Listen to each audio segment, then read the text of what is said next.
Providence in their dark road uniforms. Syracuse in the home whites. Kipfer could not hold on, but Delray Brooks of the Friars comes up with it. First possession for Providence.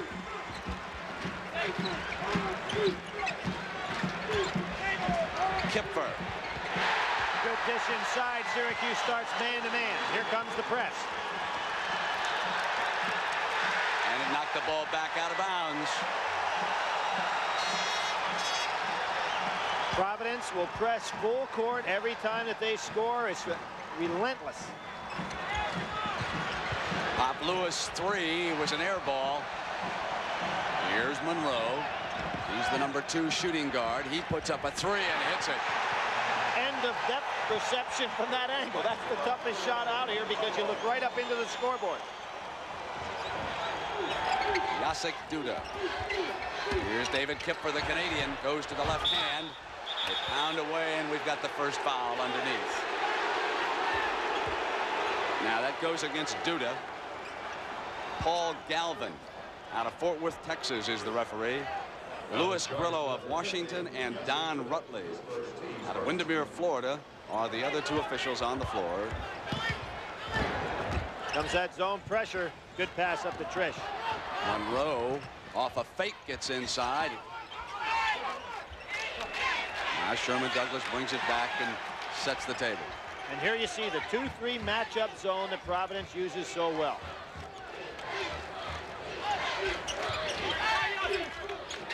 Syracuse likes to go inside against his zone. Monroe's 3. Providence comes away with the defensive rebound. Delray Brooks. Donovan gets it back to him. Great pass. It's Duda. Kipfer's rebound, and he has both of Providence's field goals. Well, everybody talks about Providence three-point shooting, but what destroyed Georgetown was the inside play. Well, they've really taken Douglas out of the press.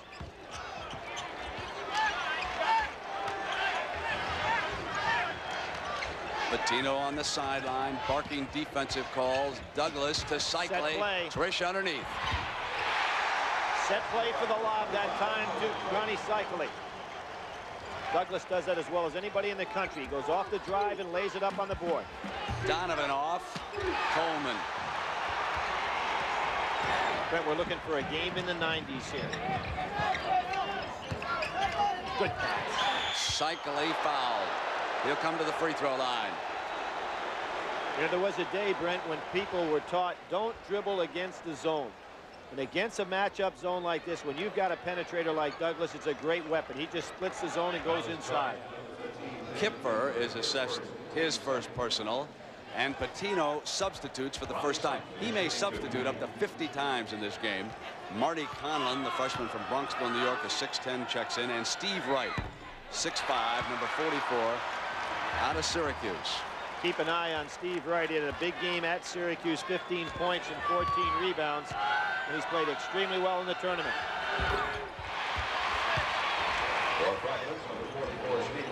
Willie, is there any way that Providence can get Cycley into foul trouble? That seems to be such a key that other coaches talk about. Well, here's one way. Get it to Steve Wright early. Let him pump fake against him. But he's got to make some. Cycley comes out with the rebound. Here's Douglas. You know, and Brenton, talking about foul trouble, Cycley's mental attitude has been so good during the tournament. He hasn't gone for that. He wanted Coleman underneath on the lob. When they got the foul on Lewis. So already there are 3 team fouls against Providence. One of the things we'll see, now see this play right here? I think referees have to be very careful with that. That ball is in the cylinder when guys go up to dunk. And what you see in the part of Douglas, he puts the ball almost as if he's shooting it. But then with Coleman and Cycley coming from behind the zone, they just merely jam it through. To me, it's almost an illegal play. Now the call was against Syracuse. Coleman, let me correct what I said. That was against Syracuse. That's why they're coming down this way. And Derek Brower checks in along with Stephen Thompson. And Carlton Screen, who's on the floor, and the banging underneath. It'll go against Wright. He came up over the back. One of the things that has made Syracuse so much more effective this year in the past is they can go play somebody man-to-man. They used to rely on their primary defense strictly as a zone. Going long.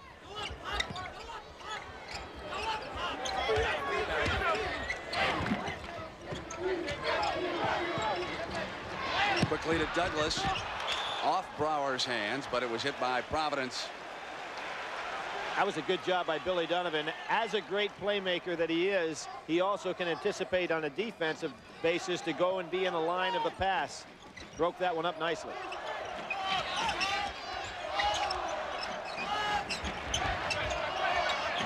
Still in that 2-3 matchup zone. The players play an area of the court, but they're also conscious of where the offensive players are. Deflected. Thompson runs it down. Now they trap him. Got to come out, and he muscles it to Trish. Pull-up jumper. And Brower handles it and throws it out of bounds. On the turnover, it'll go to Providence. Tough break for Syracuse. The pass was intended for Stevie Thompson. Coleman didn't realize he was behind him and just tipped it away. Syracuse ahead of Providence, 6-4. 16-14 to go, first half. Carlton's screen in the ball game really helps Providence. When he went out with that knee injury, they needed him as a backup at the guard position. Now he's back and playing well. They missed 2 shots. That trip, and the Orangemen come down. The screen was a little tentative on that jumper, pulled up on it.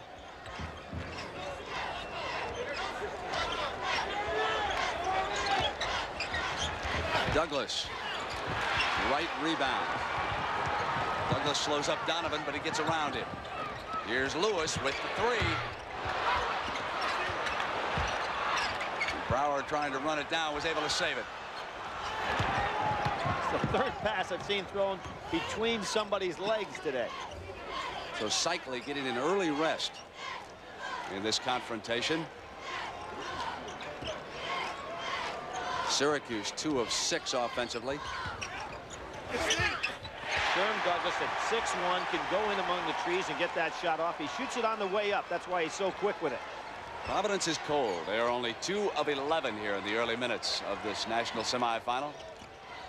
Donovan still cold. Trish.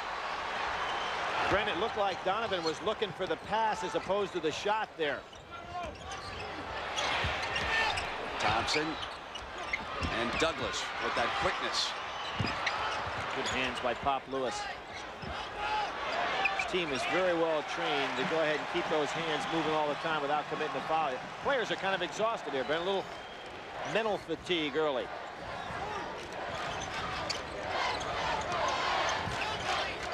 Trish got fouled on the shot. Thompson offensive rebound, and a foul goes against Kipfer. That's his first. Thompson has been wearing a big heavy bandage on his shooting hand. It's not on there today. A lot of people were kidding him about shooting better with the bandage than he has with it off. Now mass substitution, so Marty Conlon, Abdul Shamsi Dean, Darrell Wright, Delray Brooks in for Patino. Ronnie Cycli has returned. Greg Monroe back in the game, and you got a view of Billy Donovan, who will sit for the time being. Billy, I'm going to put you in charge of substitutions. I think it's just key to say, hey, they're going to be 5-on-5 most of this game. The players will be interchangeable. So Jim Boeheim electing to give Cycli an early break here because the players, as Billy pointed out, seem to be sweating heavily in the early minutes because of the nervousness. Thompson traveled on the turnover. It'll go to Providence. That's the 4th turnover in this game. Now Providence's problem so far, they have missed their last 7 shots, and they have not scored a field goal here in the last 4 minutes. They have only a pair of field goals. It's 8-4. Kipfer's hit them both. Green's got to realize he's going to be open some. He ought to take some of those shots. He's looking to pass. Both teams trying to shake that early nervousness. Conlon coming up with it. Shamsi Dean, he'll surprise you because he'll come with the left hand. Both coaches want to sit down their star guards early here to give them a rest. Figuring the pace of this game may be a little strong early.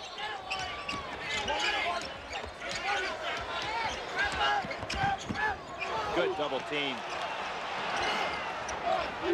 Thompson more a penetrator than a 3-point. Here's the 3-point shooter for Syracuse. And that's Monroe, gave it up to Thompson. Trish will move his shot around against the double team into Cycli. And back to Trish. Nice baseline corner shot by Howard Trish. That's where that senior maturity really helps. Knocked away. Good hands. Cycli forces it, and it's Screen who gets it back. The freshman comes up on Trish and draws the foul.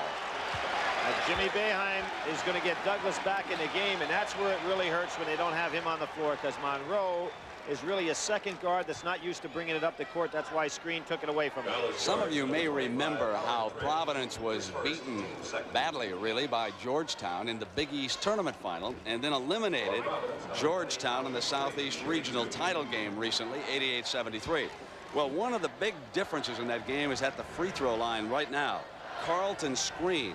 He can give Donovan some bench rest. He was unable to do that in the Big East Championship because of a knee problem. He underwent arthroscopic surgery on a Sunday.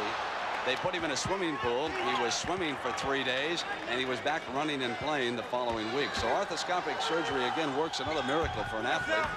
Has trouble at that free throw line. Maybe the depth perception is bothering him at this end, Billy. I think they're all just a little bit nervous and psyched up. I was on the elevator with Screen and his mom that day, and he thought he wouldn't be back till next year. It's great to see him back there.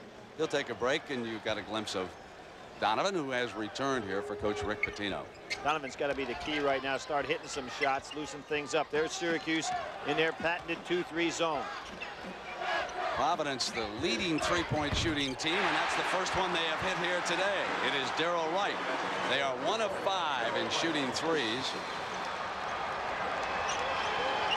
They shoot 43% on the year from three-point range.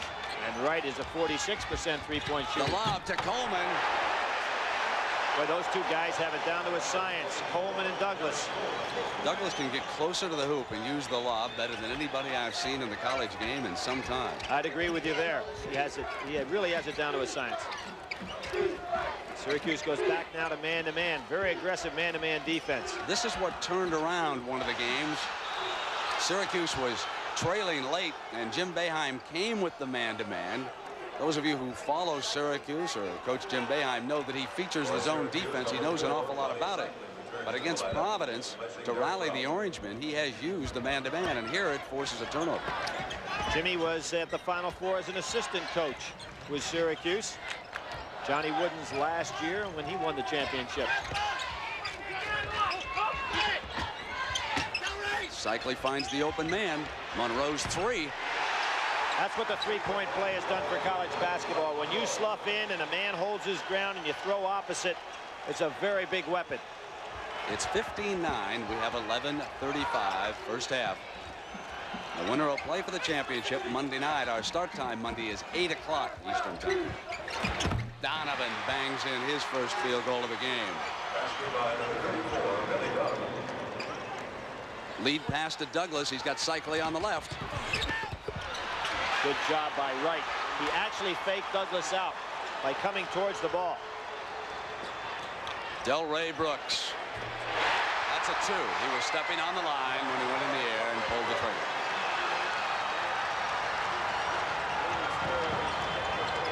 Poorest percentage shot in college basketball. To take that shot 1/2 a step inside the three-point line. Another turnover. That's 6 by Syracuse. Providence doing what they have done all year. Pressure all over the floor. Traveling, it'll go over. So we are live from the Superdome, the Granddaddy, the grandest dome of them all here in New Orleans. This is the first of our 2 national semifinals. Indiana and Las Vegas will play in the second game, along with Billy Packer, Jim Nance, and James Brown. I'm Brent Musburger. A pleasure to have you along here this afternoon. Both teams shot poorly in the early moments. Syracuse leads it by 2. They are coming up against the Providence pressure. Hey, Pop Lewis is really good at those double teams. Monroe's 3. Great block out by Conlon. Screen is open. Douglas gets back, and Screen scores anyway.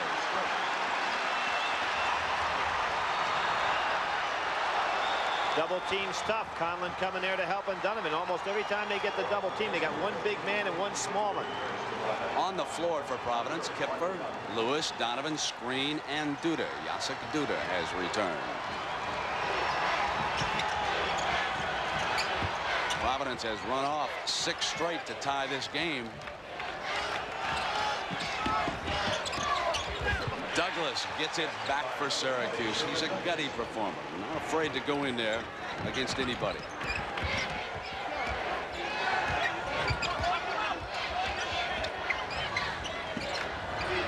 Kipfer battles out Monroe. He has to be careful with that ball. There it goes again. Screen almost able to come up with it, but he steps out of bounds directly in front of it. Sherman Douglas has a great deal of stamina, but he is tired now. In only his 2nd year, Rick Pitino brings the Providence Friars and Billy Donovan into the Final Four. Donovan so far has been held to 2 points, but he has dished out 4 assists. In the early moments of this game, Providence 7 of 18, 39%. Syracuse with the ball, 7 of 15, 47%. Check something out. Man-to-man defense by Providence. Just one timeout. Coleman on the turnaround. Thompson couldn't get the ball to fall, but he will step up to the free throw line. Pitino complaining that it was Thompson who threw his man off. So in the early stages, summary would show what Providence has done from the field. The leading scorers, Monroe and Kipfer. Kipfer scored Providence's first 2 field goals. Here's Stevie Thompson on the line, a very poor free throw shooter. And he hits that one. Jimmy Boeheim figures every one of those are a bonus.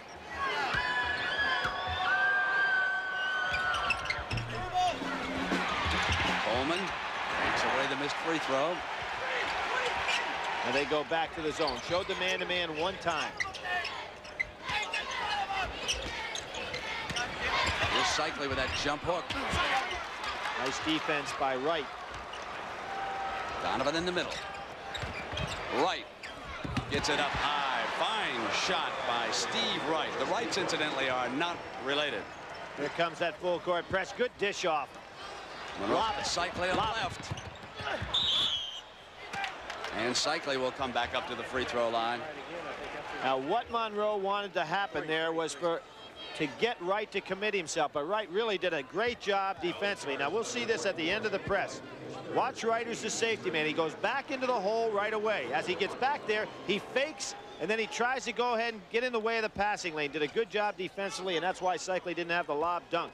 And perhaps our first significant statistic, the 3rd personal foul on Steve Wright, the 6'9" junior. So he will sit down.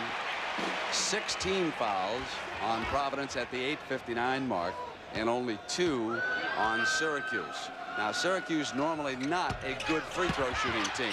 Coleman, though, has fielded a couple of misses, gets the roll, and he'll have a chance to complete the 3-point play. Brent, this young fella, I think, considered by most, along with J.R. Reed, as the 2 top freshmen in the country this year. There may be some that argue, but without question, he's got all-American caliber play in him. And that's the 2nd time that he's been able to get an offensive rebound off that inside game. Trish returns. Thompson sits down. In the tournament, Coleman is shooting 85% from the free throw line. Not that bad. Shamsuddin, who checked in, pulls it away. Syracuse only 3 of 7 from the free throw line. That has been their Achilles heel the last couple of years from the line. They're doing a good job in the man-to-man, putting a lot of pressure, taking away the 3-point shooting of Providence, and as well as doing a good job inside. Kipfer gets inside. Cycli came over, avoided the foul, but Kipfer scored the field goal. They hit Douglas in the open floor. He has Cycli on the left and Monroe trailing. He thought maybe he could get Monroe for a 3-point shot, but Pop Lewis did a good job. Here's Cycli maneuvering, and Shamsuddin comes over and stuffs him. Kipfer. Trish and the Orangemen come down with a 21-19 lead here at the 8-minute mark, first half. Coleman. That's 6 points. Dean has to be aware of that left hand because he curled right back in on him. Donovan inside.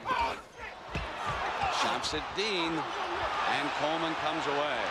Providence continues to be cold from the field. It has been the key story of the first half. Brent, Syracuse ball. I think one of the reasons they've been cold is because Syracuse is playing great man-to-man defense, which may shock Providence a little bit. Expected maybe a little bit more zone. They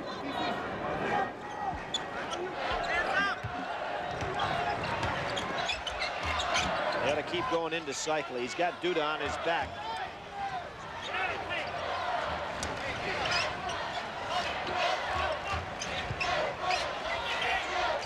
There is Cycli.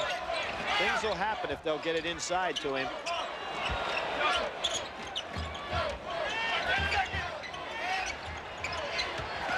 Douglas, a 3. And it goes to Providence. Trish touched it last. Derek Brower comes in. And Jim Boeheim will give Cycli a rest and perhaps a little bit of a lecture, a familiar sight if he sits down. Well, Brent, let me explain something. If Ronnie Cycli is not going to touch the ball and he's coming out to get it, then he can't be a factor on the boards. They've got to let him touch it on the inside, or else say, Ronnie, we're not going to give it to you, and then go grab some rebounds, because he's out of position for both right now. Delray Brooks puts up a 3. A little bit out of range. Gets it on the inside. Misses the layup. Battle for the loose. And it's Providence's ball. See Douglas battling for rebounds. He has a tendency to want to go in there. Does a pretty good job on the boards.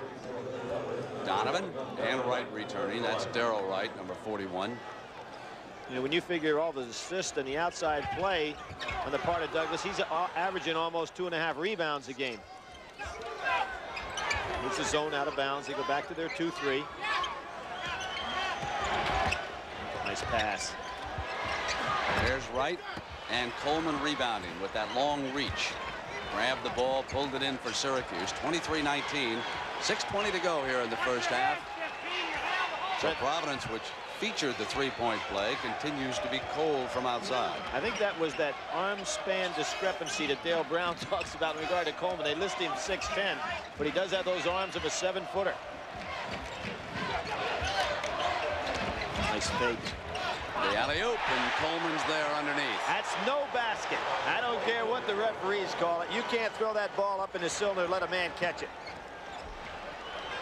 And if you're a coach, you ought to let him know about that.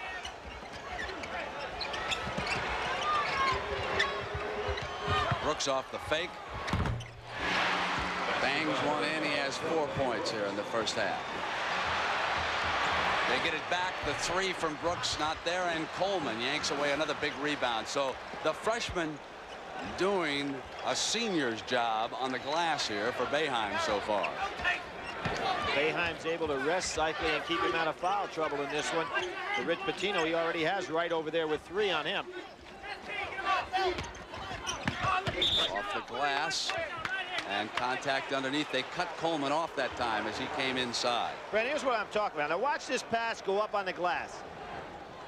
That ball is in the cylinder. You can't touch it up there. Any portion of the ball in the cylinder should be a violation, and yet they're getting away with it time and time again. Bobby Knight, Jerry Tarkanian probably watching this game. I guarantee you they'll put the bug in the referees here for a game if they play against Syracuse. So the young man from Motown, Billy, breaks quickly. That's Derek Coleman. He's the 6'9" freshman, 9 points, 6 rebounds already against Pitino here in the first half. He got more out of 2 for 10 against North Carolina in that East Regional Championship than any player I can remember, because he was such a standout rebounding. He didn't shoot that well against the Tar Heels. Brent, you know, it's funny, the day before when Jimmy Boeheim was giving out assignments and he mentioned Cycli, you'll take J.R. Reed. He said he looked over and Coleman was really upset because he wanted to play J.R. He wants to play Monday night, too. Now Ronnie Cycli comes back in, and he is 0 of 3 from the field. The Orange fans like the job that Coleman has done. He's over there with Bernie Fine, the guy that does such a great job working with the big men from Syracuse. Boeheim knows he's against Pitino and all that depth. He's doing much more juggling of his lineup than he has throughout the tournament. He's giving his men a rest here in the first half. He's up by 6 points. He has 4:50 to go.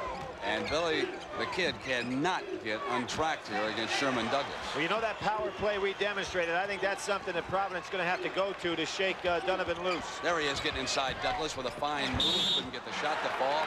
And Duda fouls Cycli. They'll come up here and shoot because they are over the limit. And if Syracuse can go to work at the free throw line, they might be able to open up a little daylight. They are 5 of 9 from the line. Now, Providence has shot only 2 free throws. Billy, what does that indicate? Some people would say, well, it indicates that the referees are against Providence, but that's not necessarily the case. No, they're banging the ball inside pretty well. They're getting good position on the defensive boards, and that's where the fouls have been picked up. You pointed out, Brent, Syracuse from the foul line. They're only shooting 65% in the year from the foul line, and they've taken over 200 more free throws than their opponents. So you can imagine if they were up in the mid-70s, what they'd be doing. Well, you saw Duda sit down as Shamsuddin checked back in. Flat shot. Brower. Nice fake. Couldn't get the ball to foul, and it's taken away from Cycli, and here come the Friars. Down by 7. 4:30 first half. Brower with another good defensive play. Gets it to Stephen Thompson, who comes inside and scores.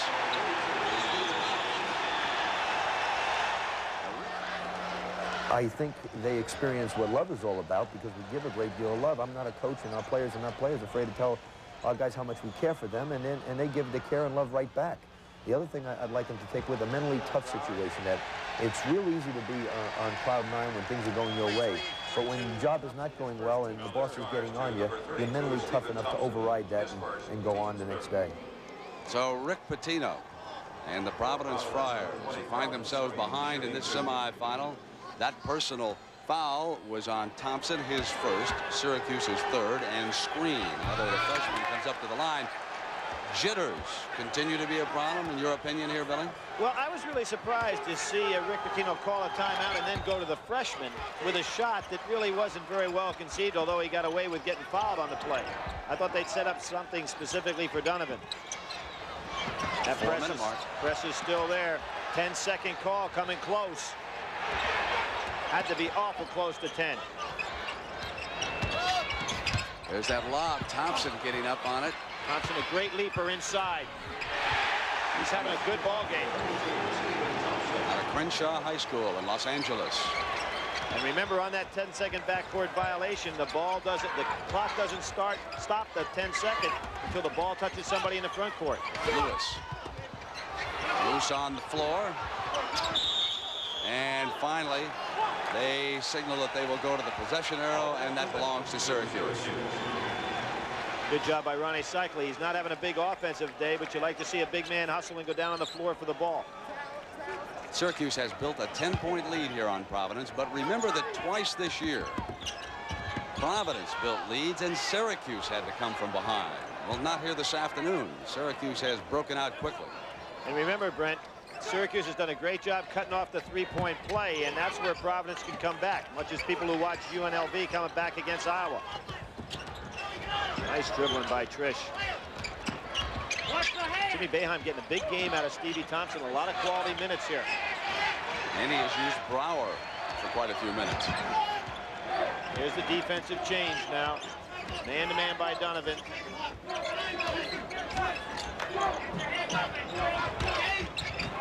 Cycli. Good power move, but great defense by Dean. Syracuse gets it back. Trish misfiring. And referee Rutledge says on the inline it'll go over to Providence. No, your shot will come and go, but defense is always consistent, and that's what we're seeing right now. Defense has taken away the shot. Normally, Trish can make a jumper from that range. Now, Providence has hit only one of its last 10 shots, and they have fallen behind by 10. Donovan's 2 is off, run down by Thompson, and Syracuse dominates a cold shooting Providence team here in the first half. Nice help by Brower. There's the lob. In deep with Cycli. Give credit to Brower, thinking all along. He saw Thompson in trouble, came out to create a passing lane. Really made that play.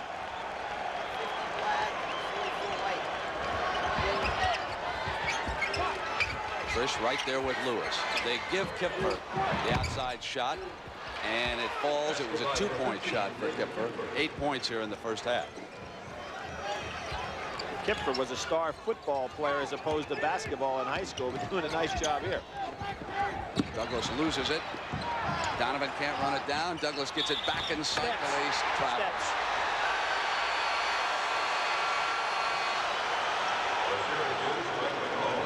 Jim Boeheim sends in Greg Monroe and Derek Coleman. Meanwhile, for Providence, Jacek Duda and Marty Conlon both return for Coach Pitino. And both of these teams with 1:55 to go will be looking forward to halftime. This has been a hectic pace, even though the scoring has not been as high as I anticipated. Duda off the fake.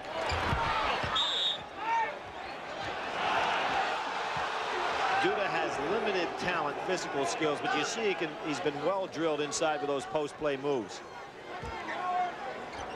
Member of the Polish national team. Junior national, I think it was, Billy. As Lewis makes the turn, and there is Duda, who defected from Poland to join his family in Rhode Island, following up an offensive rebound and a field goal. Well, Trish doing a pretty good job helping out with his ball handling, which frees up Douglas to go all the way down court to be on the receiving end, as opposed to have to work hard bringing up court.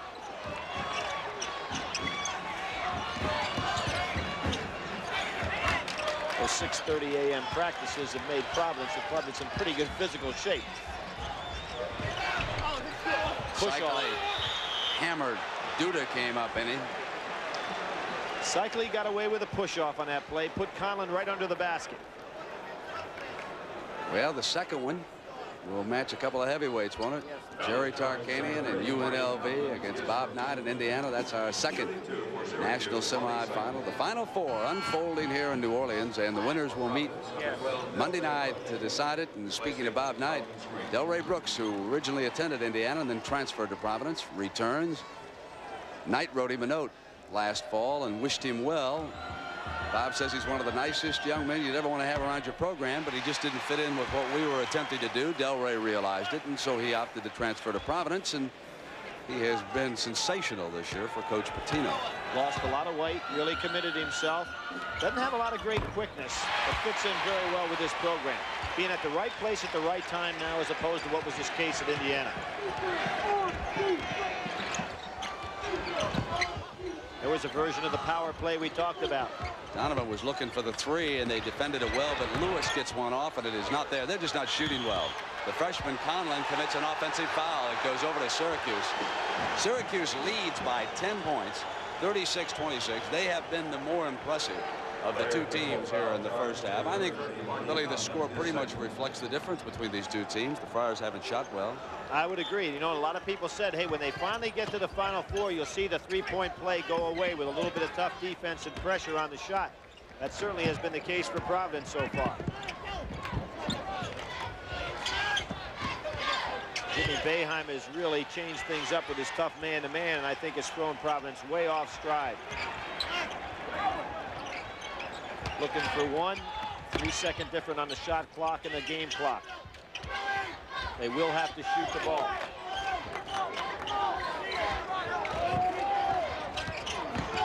Trish tracks it down. Smart move, pass it out, get reset. Now there are 9 on the shot. Not quite synced up. Off by 2 seconds. Monroe's three. Rattles out into the first half. Syracuse over Providence by 10, 36-26 is the count here, and Jim Boeheim and the Orangemen take that lead to the locker room. And knows he'll never come back as a college player. Well, the clock is ready. 20 minutes now for Providence to get back in this one. They trail it by 10, 36-26. Providence attacking in their dark road uniforms. Inside, Kipfer couldn't get it out. Good inside defense by this Syracuse team, something they featured against the Tar Heels. You can see that Rick Pitino decided to go inside as his strategy. I think he's got to go outside and get Donovan open. There's that 2-3 matchup zone.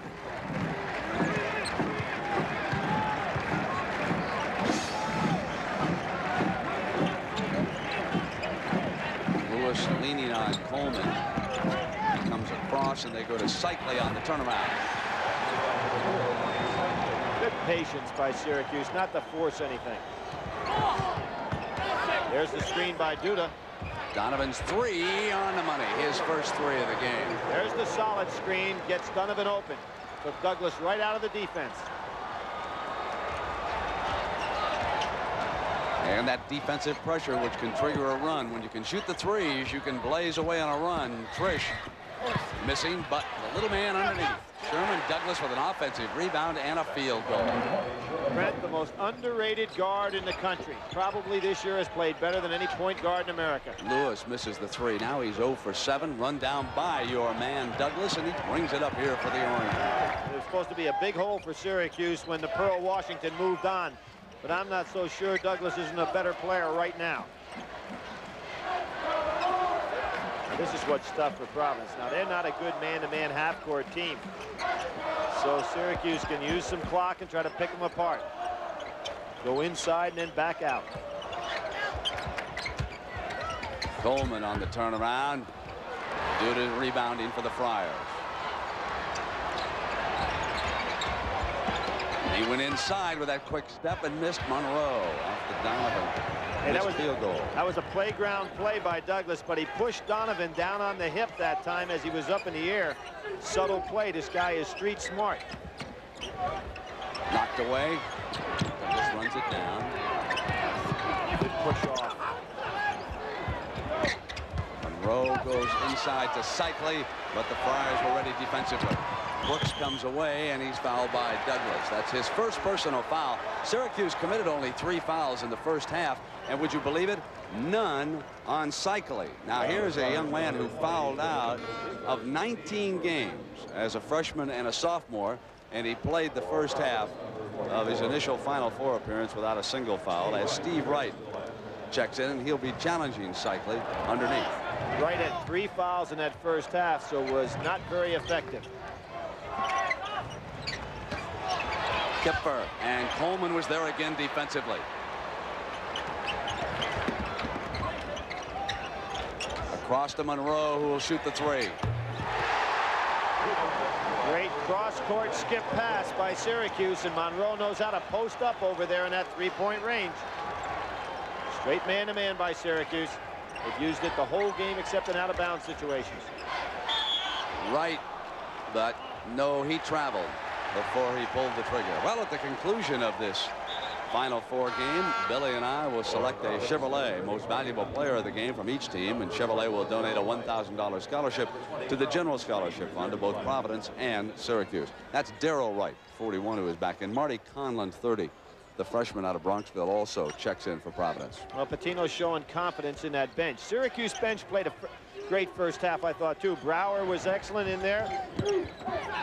Even though he's not big on the statistics, he did a fine job for him. Oh, good pull-up by Coleman. Monroe's 3.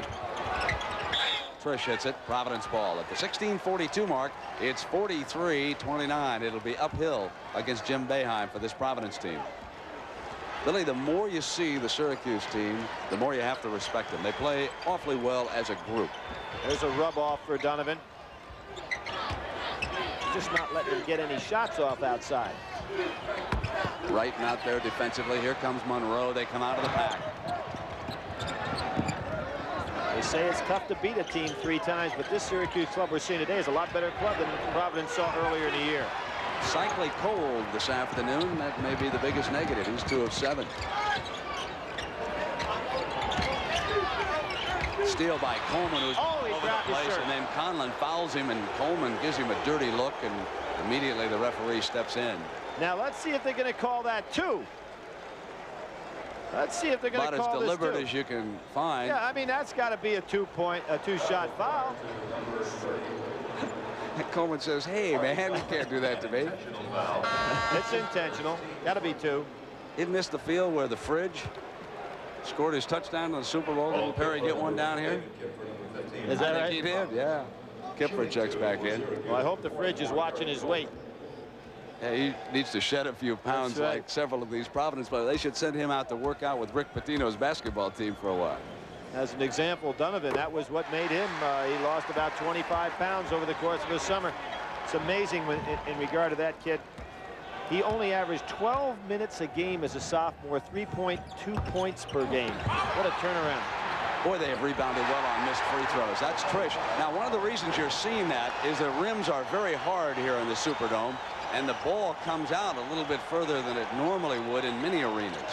You're going to see some long rebounds before this Final Four is over. Reaching in, and a foul goes against Monroe. Now that's kind of surprising that Monroe would go in there, because Cycli and Coleman have completely shut down the inside game without help from the outside, and that's what made Syracuse effective. Here's another guy who had a great first half, Stevie Thompson. Solid game by Monroe. That big barrel chest. They trap right in the corner. Bad place to throw the ball. Kipfer moves it. Great ball movement to right, and he traveled underneath. That's the 8th turnover here by Providence, and they're not being effective inside as they were against Georgetown. Why is that, Billy? Well, 2 reasons. I think John Thompson said, I'm not going to let them get the 3-pointers, and he had no help on the inside at all. But today, Cycli and Coleman are just too good inside man-to-man for the Providence big people. Now, that was the coldest half Providence has had all season long, and they stay cold as we start the second half. Cycli. He's a little too fired up. And Trish missing. Cycli again underneath. Chance for the 3-pointer, and that is going to be the 4th foul on Wright. Cycli and Coleman just too much for Providence inside. And remember, we've got a freshman. Here we'll see Cycli going up. That's a push, but Cycli just too strong. And Wright just behind him can do nothing. Good job by Ronnie Cycli. Rick Pitino has used another timeout. Ronnie Cycli of Syracuse at the free throw line. Providence has scored only 3 points in nearly 5 minutes of the second half, so their shooting problems continue. Cycli was the MVP, or the most outstanding player, of the Eastern Regional, as was Donovan, the most outstanding player in the Southeast Regional. And that man-to-man continues. Screen to the left hand, fouled on the penetration. And that's the first on Cycli. Interesting, Brent. That's the 2nd time today Pitino has called a timeout and set up a play in which Screen was the man that took the shot. Rick Pitino had a trip set to Disneyland for his family for this week, planned some time ago. But he didn't expect this nightmare here today. His club just has been not able to get it off the ground on the offense. Now the pressure, and it'll have to be defense if they're going to trigger a run. Screen reaching in on Thompson, committed the personal foul. 2 team fouls against Providence and 3 against Syracuse here in the second half. Billy, you know, I suppose in looking for excuses, people might say, oh, it's the shooting background, the dome is too vast. But let me tell you, I've seen some great performances in basketball in here. That Georgetown, North Carolina game, you could have shot any better than that. There's Douglas trying to go for that lob against, and that time, uh-oh, we got a real stick up here. Delray Brooks and Douglas going at it. I mean, we're seeing some fists thrown there, and now Delray and Douglas are not down on the ground. I'll tell you, that one exploded. That's Duda being restrained. Normally, Brent, when a fist is thrown like that, somebody goes, but it happens so quickly, I don't think the referees are going to throw somebody out. Pitino furious out there arguing with one of the officials. Let's take a look at how it happened inside here. No, it really takes place outside, going for the ball. And it's going between Delray and Sherman Douglas. Now Duda stepped in there, and Coleman and Kipfer came in behind Coleman and wrestled him down. It was Coleman and Kipfer who were wrestled to the ground, but the 2 who started it are off to the right. Great job by the official there to grab Duda and pull him out of the play. Now Coleman and Kipfer are separated. Nice Howard job by Trish shaking Trish. hands here with Delray Brooks. So it was instigated by 2 of the guards, and then the big fellas had to continue the action. Now Cycli was one of the big fellas underneath. I think he's looking like a peacemaker there. Take still another view of it from an overhead and see if you can watch Douglas and Brooks get it on, because that's what starts it. Now you can see Brooks is trying to yank free of Douglas, who had him wrapped up. The guy who really was out of line there was Derek Coleman, who threw that punch. He comes from the backside. I think everything could have been settled down. Now watch this. Watch Coleman There's the arm. See Coleman come in behind. And there's Kipfer, who came from behind him. Comes up behind Coleman. So and I think Patino was probably saying Coleman is the one who should be tossed out of this game. I think if it hadn't happened so quickly and it was not one of those things that looked like it was premeditated, just all of a sudden came out of one little altercation. And so we've got everybody still playing, nobody thrown out. And here's where referees really have to be on guard for off-the-ball action. So it explodes here at the 14:58 mark of the second half. Syracuse leading 49-31. Will this ignite Providence?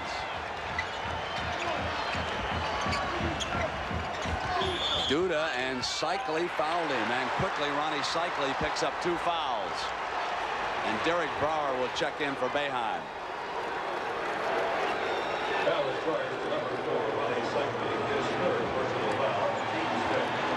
They listed that as his 3rd foul. I thought that was his 2nd. It's his 3rd? They're saying now that it is his 3rd personal.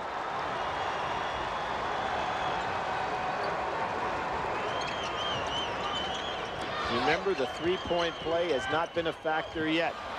Loose. Douglas runs it down on the move. Dishes off to Thompson. And the foul on Lewis.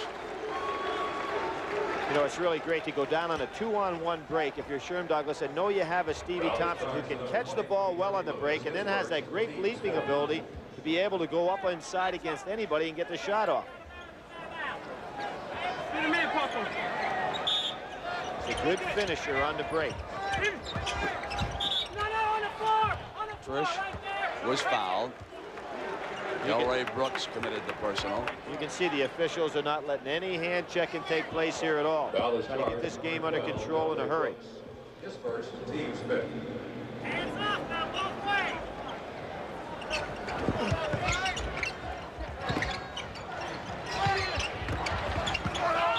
Trish maneuvers inside.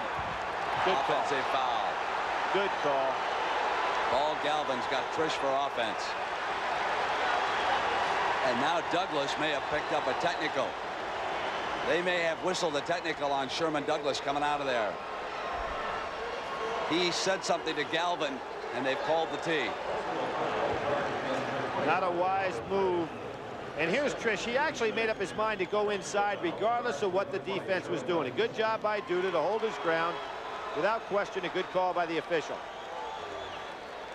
Looks like Syracuse has lost a little composure here, Brent, as opposed to Providence. They're up 18. No need to get shook up.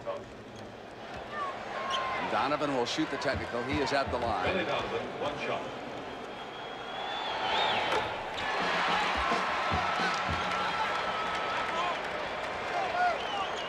Now Syracuse has committed 5 team fouls, as has Providence here with 14:32 to go.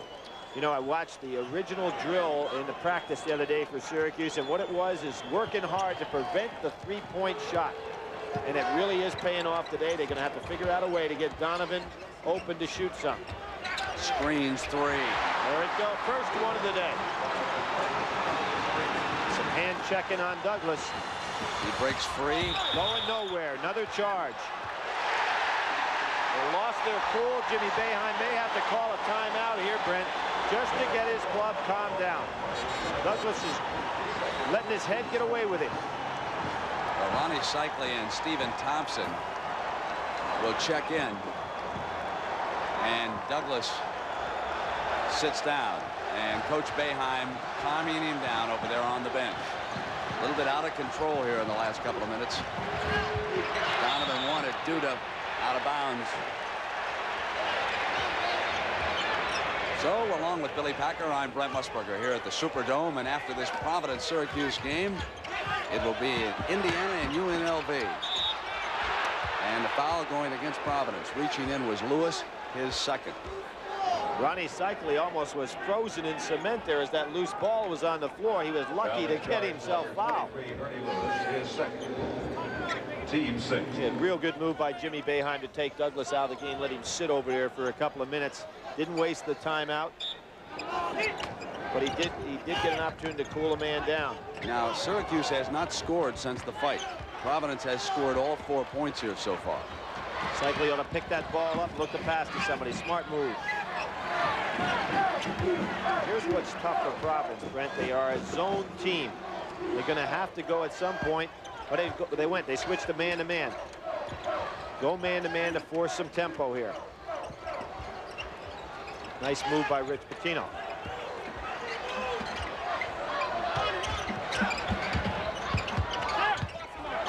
Monroe, after a couple of fakes, is short. Providence again trying to get it going. Hey, 13 minutes, a lot of time, particularly with a three-point shooting club. Thompson taking Donovan, took for the screen, and Donovan goes off inside to Duda, who missed it, coming to the glass. Great defense by Ronnie Cycli, not to come down with a chop. That could have been his fourth. Let's see if they're going to pick up man-to-man again. See, they show the zone, and Syracuse thought they were in the zone. Then with a little movement, you see they're in man-to-man. Thompson and Donovan bang, no basket. Foul goes against Donovan. It's the best game I've seen Stevie Thompson play in some time. He's been real positive on the offense. Delray Brooks checks in, and Douglas soon will come back for Syracuse. You know, when Douglas is taken out, he loves to play so much that he really stares Jimmy Boeheim down. That may be the only thing he has yet to learn to prevent that's preventing him from being just an absolutely super guard. He's got to calm down a little bit when he gets angry. He almost gets stubborn. Short of everything on the free throw. Thompson, not a good free throw. But not that bad. No. Might add. There you see, he pulls his hand back on it. Watch how he pulls his hand back all the time. It's like he wanted to hold it back on a string. Yep. Just doesn't have a good smooth stroke.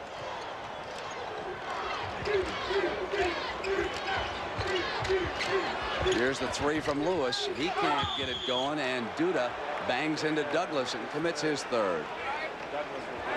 You know, Douglas, DC player of the year, as a matter of fact, wanted to go to Georgetown, didn't get a look there. Then he goes up to Syracuse and looks like he's going to be maybe a fill-in guard, maybe a role player over his career, and has now blossomed into a truly superstar. Now Greg Monroe replaces Stephen Thompson. It's a young Syracuse team. Sharon Douglas. Say that before. That interior there was Cycli and Coleman. You've got a freshman and a junior. Douglas is just a sophomore. Stevie Thompson just a freshman. Providence comes away. Now Lewis in the tournament was 11 for 29 with the threes, as Delray is still short. Today, Lewis is 0 of 6. They continue to struggle. They are 3 of 14 in shooting threes. Now here comes Donovan. Brooks and Douglas got a hand on it.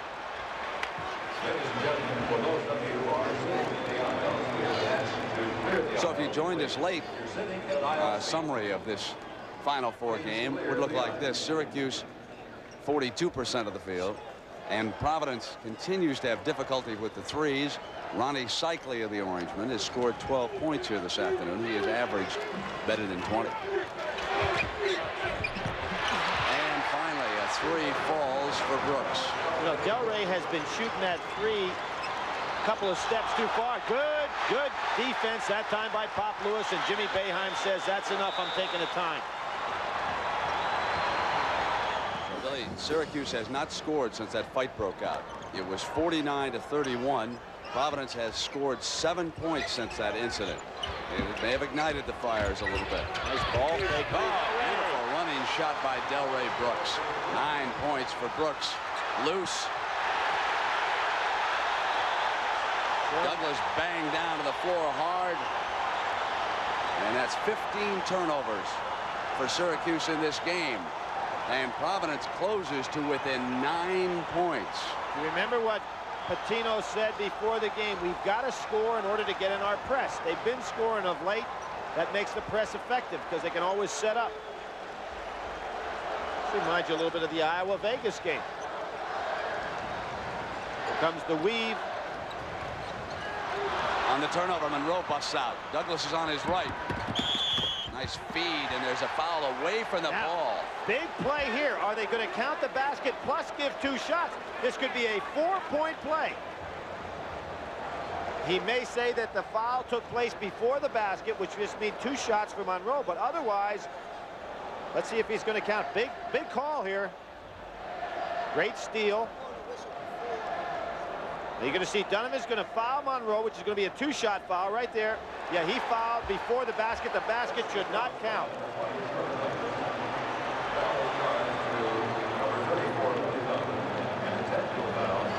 Shooting 2, number 11, Greg Monroe.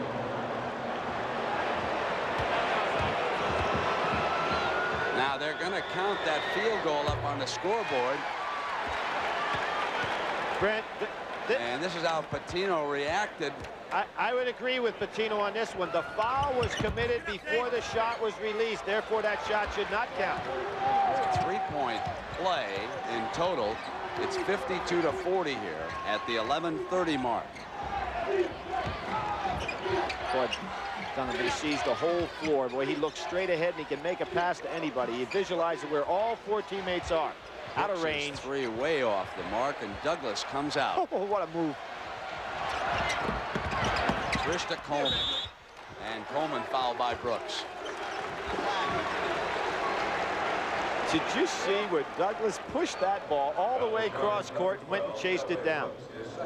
Normally you'd say a guy's totally out of control, but he sees the court well. 20,000 screen, and number 30, Marty Conlon returns the lineup. Conlon returns for Providence. Providence had closed to within 9. Now they're down by 12, and Coleman at the line to shoot a pair of free throws. Both teams over the limit. 11:10 to go. Brent, the momentum swing on that one steal is amazing. As you pointed out, Syracuse had not scored a field goal from the time the fight had taken place. It'll go off Trish's hands, and so it's over to Providence.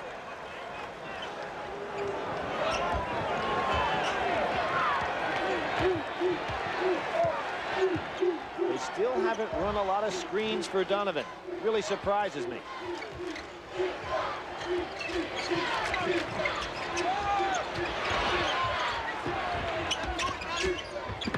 Wright gets inside off balance.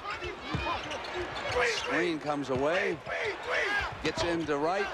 And now it's Conlon underneath. Aggressive boarding by Providence. Trish just didn't block out. Dangerous pass cross court in front of that basket.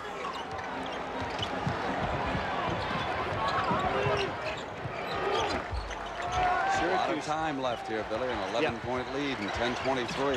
I think Syracuse has to start going back inside again now that Providence, there it is, to Cycli. Good move. Go back inside now that Providence is man-to-man. Force them to play Cycli and Coleman on the inside.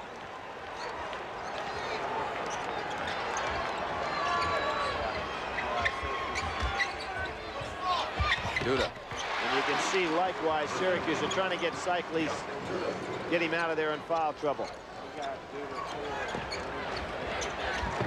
Lead pass to Trish. Gets it back to Douglas. Good fundamental catch and a jump stop on that play. That's why Trish didn't walk. Hands off both ways. Contact as Douglas and Wright collide. And they'll be shooting 1-1. Douglas will have a 1-1 with Derek Brower and Stephen Thompson. Checking back here for the Orangemen at the 9:36 mark. Since this game began, Jim Boeheim using his bench more than he normally has in the tournament, realizing that against Rick Pitino, a man he knows so well, that he will be up against a team that goes 10 deep, with Ernie Lewis, 23, coming back in, and number 15, David Kipfer. Brent, I think that Providence has one more run because I sense Douglas is getting a little tired out there right now. He's been forced all day. There's two, he misses the foul, bad on the jumper. Getting a little tired, and that's what Pitino wants. Maybe just to wear this club down. Still a lot of time to go. Douglas has pulled down 8 rebounds in this game so far for Syracuse. Foul is charged to number 15. Not unusual.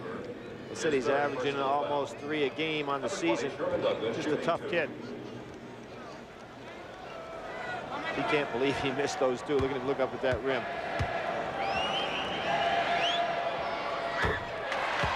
You don't want to give a guy with this kind of heart a couple of chances.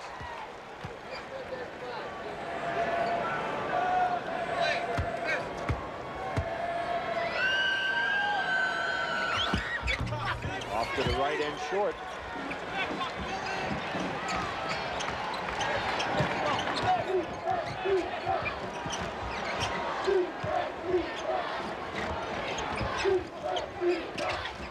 Screen gives it to Duda. Good block. Coleman has been strong defensively, and here comes Douglas. Beautiful to Thompson. Threaded the needle with the pass. Again, you like to have a finisher on the break. I'm amazed how well Thompson's catching the ball. He had all that tape on his hand in practice. He's taken it off and shedded it for the game and still has a good presence to catch it. Knocked away by Brower. Donovan's three. Push off. Duda's offensive rebound, and Brower is charged with his first personal. Brower doesn't have a point yet today, does he? He's played he's in the first half. Brower and Stevie Thompson came in, played 19 minutes. So although Boeheim hasn't gone to his bench, he's really gotten quality minutes out of Brower, who, like I said, hasn't scored a point but has been effective.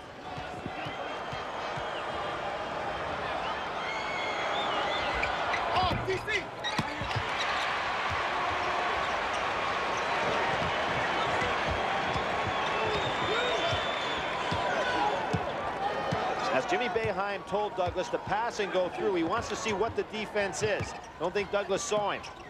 Deflected, forced to turnover. Here's Screen. Donovan's on his right. Screen didn't see him in time, but he took it for the layup anyway. Scored and drew the foul. That's 3 personals on Douglas. Brent, as I said, I think Douglas is getting a little tired, both mentally and physically, out there on the floor right now. Now, Jimmy Boeheim was calling for a set play, but he couldn't tell whether Providence was in their zone or really playing a man-to-man. He wanted Douglas to pass and go through to see the defense, but it was too late. Big difference at the line, a 9-point edge for Syracuse. They lead the game 58-46 with Howard Trish, one of the co-captains, replacing the other co-captain, Greg Monroe. Now Screen with 11 points for the Friars this afternoon. He's hit 4 free throws.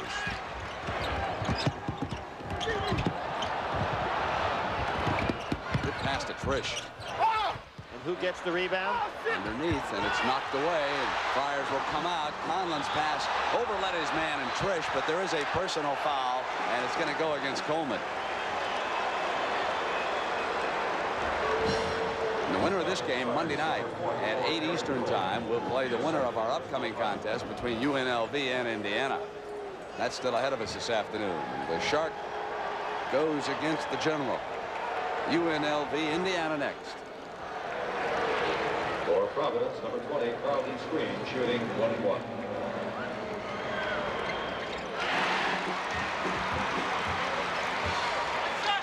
Do you get the feeling, Brent, that there's a little momentum going here? Well, I've had it ever since the fight. Really, I think they turned on Coleman because he came in and threw a bit of a sneak punch, and I think that fired the Friars up a little bit. A real key coming into the game to me right now is going to be Ronnie Cycli. And if you're Syracuse, you want to get the ball to him for the next couple of minutes. Force Providence to try to stop him inside to loosen things up. Douglas trying to do too much outside.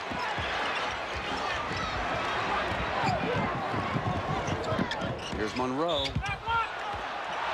Foul is called against Providence again. I think that's Wright's 5th. So they lose their first player because of 5. Duda comes in, and Steve Wright leaves. Wright, of course, has played very, very well. Had a big game against Georgetown. Had played well against Syracuse at Syracuse, but could do nothing here today. 2 points. Billy, what about Rick Pitino's work ethic? This team has worked so hard all year long. How will that work in his advantage now, digging uphill with 8 minutes to go? Well, I think he's a believer in what he's doing, and of course he's gotten his team to do likewise. They're in great physical condition. They're not going to back down at all. He's got the bench, so he's used the bench, and the players out there are much fresher than the Syracuse players. So I think Syracuse is going to have to go ahead and dig way down to hang on to this lead, even though it looks comfortable at this moment. It is 11, and now we go inside of 8. Donovan. Cycli dribbles out with a strong offensive rebound, waits for help, and Douglas quickly arrives, and here's Trish. Now they they've got Providence in the man-to-man, whereas what Boeheim wants. Lewis comes out, but the ball went out of bounds. Oh, he called a foul. Is called for a personal foul. Boeheim can't believe the call over here on the far side. I thought the ball had just been knocked out of bounds. Well, there's a case where the entry pass on into the forward is just a little bit too long, which played into the hands of Pop Lewis, who's quicker than Trish. And what it does, too, Brennan, sets up if he can make this. Now, see, there's what he was talking about. Great call by the ref. Trish using his hands to keep Lewis away. But if he can make this free throw or these free throws, now they can be back in the press again. He's had a tough day, hasn't he, shooting? There's his first point of the afternoon for Pop Lewis. He's a senior at a Germantown High School in Philadelphia, and he has struggled here this afternoon. Hit the shot that beats Georgetown at the last buzzer. Also hit the free throws to beat St. John's, break that big streak of home wins. Back to 10. They lead Trish. Knocked away by Screen, who came in. Trish had an eye on the big fella, Duda, coming over. And Screen slipped around and picked his pocket. You've got to like this freshman guard, don't you? I think Pitino was right and said that in my particular case, I didn't give Screen enough credit for that game against Georgetown, the Big East, that they missed him so much coming off the bench, and you can see why. Away from Cycli. Loose, and Douglas comes up with it again, and here's Monroe. Providence just shutting everything off in the inside.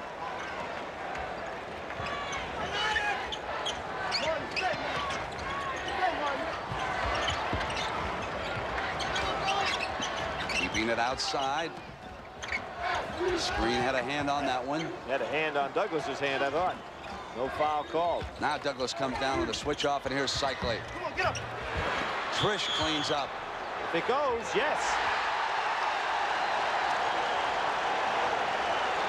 Big moment in the game for Syracuse. Providence attempting to mount a rally here in the final 7 minutes, and Trish gets one to fall, and he can complete the three-point play here for Boeheim with the free throw. David Kipfer and Delray Brooks into the game. On the floor, Kipfer, Brooks, Donovan, Duda, and Lewis for Pitino. Syracuse is starting 5 out there, and it is 63-51 at the 6:55 mark. There's that good rub-off play for Donovan. Donovan's 2 is short, run down by Monroe. Coleman almost made the big mistake. He was out there, and Donovan pulled away, but didn't realize, hey, the most dangerous guy on the floor is the man with the ball. Those long arms paid him well there. A little spread out. They want Providence in the man-to-man.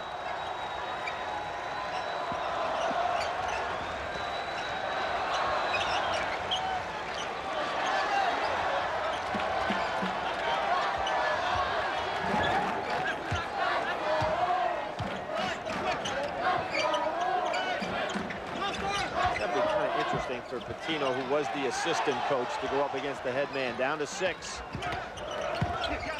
Loose on the floor. Providence comes up with it. Kind of strange strategy with 6 minutes to go. Up 12, playing pretty well.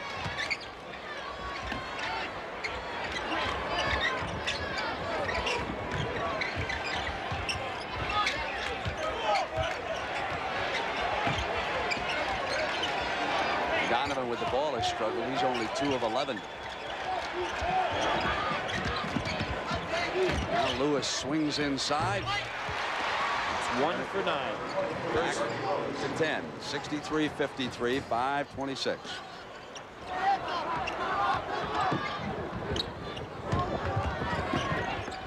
Monroe inside.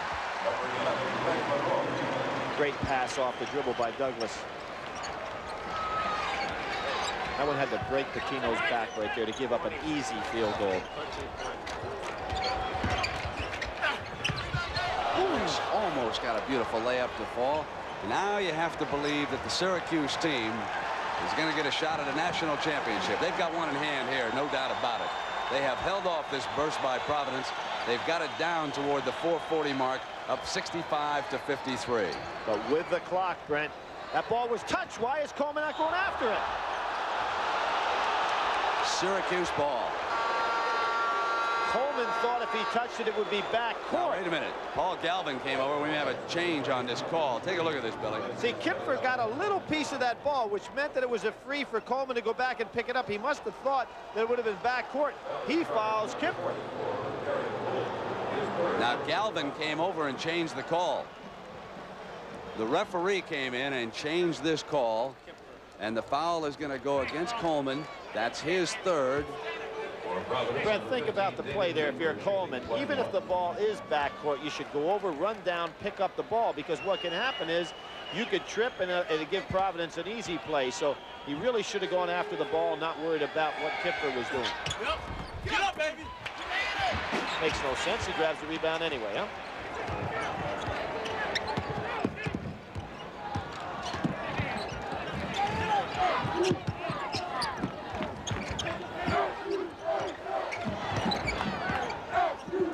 Semi-delay here by Syracuse.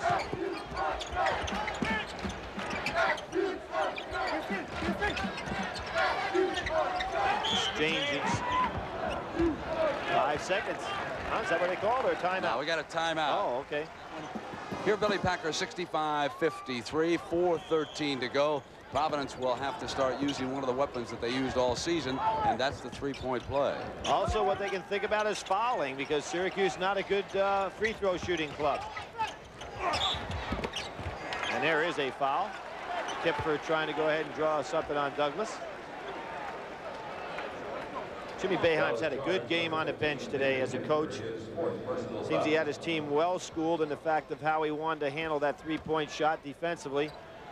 And now he's kind of playing with a yo-yo right here, delaying the game a little bit, trying to open things up.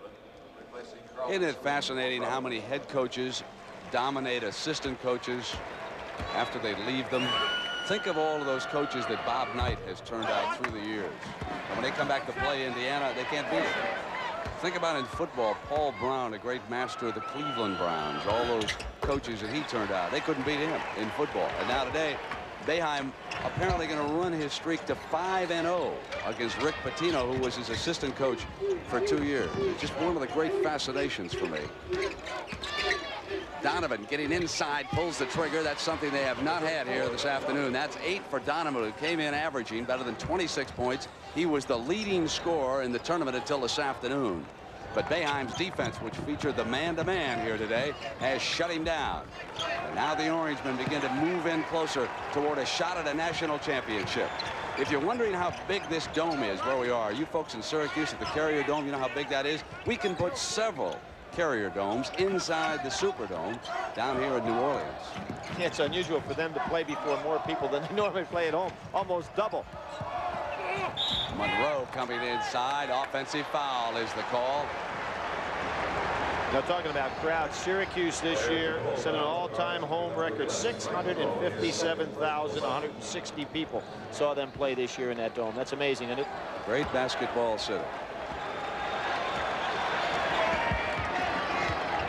Syracuse not going back to the zone at all. They want to keep right out there and prevent that three-point play. Douglas with a steal, and here they come again. The general stays in command, even though he lost his cool for a short time following that fight which ignited between he and Delray Brooks. I think he's got a lot of satisfaction stripping Donovan of the ball that time. Syracuse bringing that clock down every trip now. We get down inside at 2:40. And Monroe is fouled by Delray Brooks. Cycli turns inside and draws the personal foul. That's about all Providence could do. Good move by Ronnie Cycli to field a defender right on his hip. Foul is charged, number 32. David Sendeker, who had checked in for a brief time, commits his first foul. And Duda returns for the last 2:20. Don't move after hand one. And 2 shots. It's been a long time since I've seen Syracuse play where they didn't use the zone except on out-of-bounds situations the entire game. Stayed right with the man-to-man. Ronnie Cycli's father traveled here from Greece to see the Final Four. A young man who took up basketball late, went to a prep school in Massachusetts. And he's one of the most valuable figures as far as this Syracuse march toward a championship is concerned. And the faces grow longer and longer over there on the Cinderella side, as it may be pumpkin time for the Friars, but what a great run they've had in this tournament. Goes over to Syracuse at 2:11, 69-55. Well, for young kids watching Donovan play, they ought to watch his eyes and see how he sees the whole court at all times. 2-on-1. Douglas has Monroe back to the little man. Classic 2-on-1.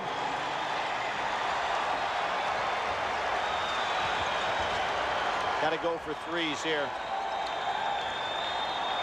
Duda. Coleman comes away again and out of the pack with his 12th rebound. Here's Monroe. He drew the foul. Donovan was with him on that side, and that's the third on Billy the Kid. Now, Brenton, no sense holding it up. They had themselves a 3-on-1 break. Patino calls a timeout. 1:47. Syracuse closing in on a shot at a title. Overhead view of the granddaddy of the Dome stadiums here in downtown New Orleans. So we'll move Syracuse ahead. They've got 1:47 to run the clock out, and they'll play the winner of our second game. And what a heavyweight contest that figures to be. UNLV and Indiana. Here's Monroe. He's played a smooth game for the Orangemen. They've got a couple of co-captains who don't lead in scoring, don't lead in rebounds, but they get the job done. Their names are Trish and Monroe out there. Oh, Brower, who's had a fine game off the bench. How many times have they gotten offensive rebounds on missed free throws today? It's got to be 4 or 5. Hard to believe that the team that had the Pearl in the backcourt, Raphael Addison, they couldn't get to the Final Four. Team without him the next year. Let's snap back for a moment to last year's tournament. Do you remember the two most embarrassing defeats? Sure. Number one was up in the Carrier Dome. Jim Boeheim, the Syracuse team, they were roundly criticized for losing to the Naval Academy. Then there was that stunning upset of Indiana by Cleveland State. Cleveland State turning out to be a little bit better team than you might have imagined. Who would have guessed or bet at the time that both Indiana and Syracuse would rise from those ashes and make it to the Final Four? You mentioned Cleveland State a little better than we thought. David Robinson wasn't exactly. Yeah, I would say so, kid. Not exactly chopped liver. Been honored here throughout New Orleans for all of his Outstanding Player of the Year awards. The applause is for Coleman, who sits down. Billy, I think they should put the sports writers back in the stands and move the fans in behind the benches so I can see the pom-poms. You're not going to get yourself in a lot of columns doing that kind of stuff. Or maybe you will. Maybe. Yeah, you kidding. Got to make the sports writers pay. All right. Oh, yeah, great. I'm staying off of this subject. Screen comes on the inside. He's had a fine game. He sure has. As a matter of fact, he's the only fella that when you really look down here for Providence and say has played above what Rick Pitino probably would have hoped for. Been a rough day, particularly for that outside threesome that count on making that 8 3-pointers per game over the course of the year. They just haven't been able to get on track. It was fascinating at practice yesterday with Syracuse. They played on the same floor that UNLV warmed up on, and they came out a little bit early, and they were really watching the running Rebels get ready for Indiana, and who knows, maybe it'll come down to those two on Monday night. Monroe is fouled over here on the far side. Had a great year, didn't he, Rick Pitino? Outstanding year, of course. Let's also remember for a moment that he has been on such an emotional roller coaster with the tragic death of his 6-month-old son a few weeks ago. That was on the day that they announced the pairings, and he was headed back, and they took him out the bus to tell him, and he was talking to me about it yesterday, and he said, you know, Brent, I really feel for my wife, Joanne. She had to drive back and forth to that hospital every day up in Boston, and she carried the emotional burden for this family. And then this team pulling it together and getting all the way to the Final Four. Certainly no disgrace in coming up one game short, although I'm sure that the Friars would like to have played a little bit better here this afternoon. They did not shoot well in the first half. Got into a deep hole and just have been unable to come back. Lewis is 3. A little late, but he gets one to fall. They are 5 of 18 from three-point land. Billy, we've talked about this balanced Syracuse team. All 5 of their starters hit double figures in this win. Of course, they'll be going to the championship game on Monday night for Providence. None of their starters are in double figures. That's a shock as far as Billy Donovan is concerned, but he's been handled by Syracuse all year long. He has. He had another 20-point game against them. So the final seconds tick away. I mentioned what Providence had shot during the tournament from the threes. It was 51.3%, and today only 28% from three-point land. The closer you get to the national championship, the smaller that basket's going to be. And UNLV would be wise to remember that when they come out here against Indiana. Well, this Syracuse team we're looking at has only lost games to 3 teams this year. Michigan beat them at Michigan. Georgetown beat them 3 times. And, of course, Pitt beat them twice. It's kind of interesting at halftime to hear that, hey, John Thompson, tell us what's going to happen today. You beat these clubs 5 times. That's something about Georgetown, huh?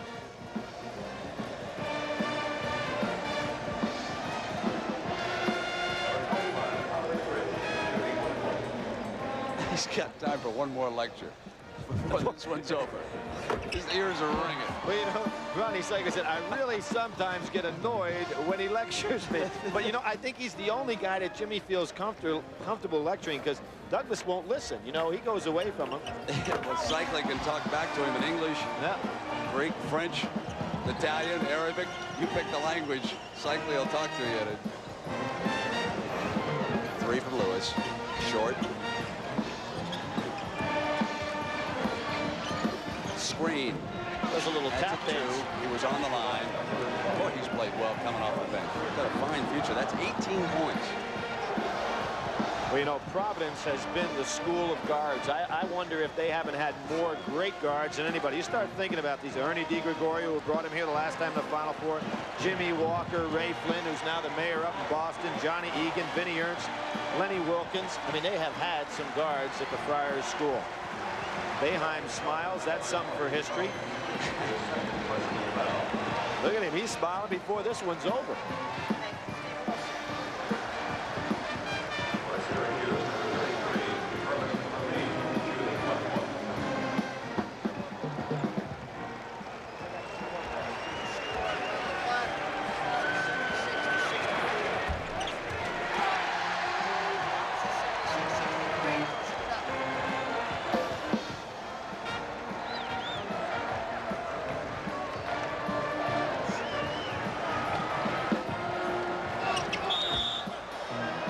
It's a good thing Syracuse didn't need a Herman Hareed free throw. You know, Stevie Thompson really liked that one. He smiled. He said, that's the worst air ball of the day. I'm off the hook. And Syracuse will play for a national championship.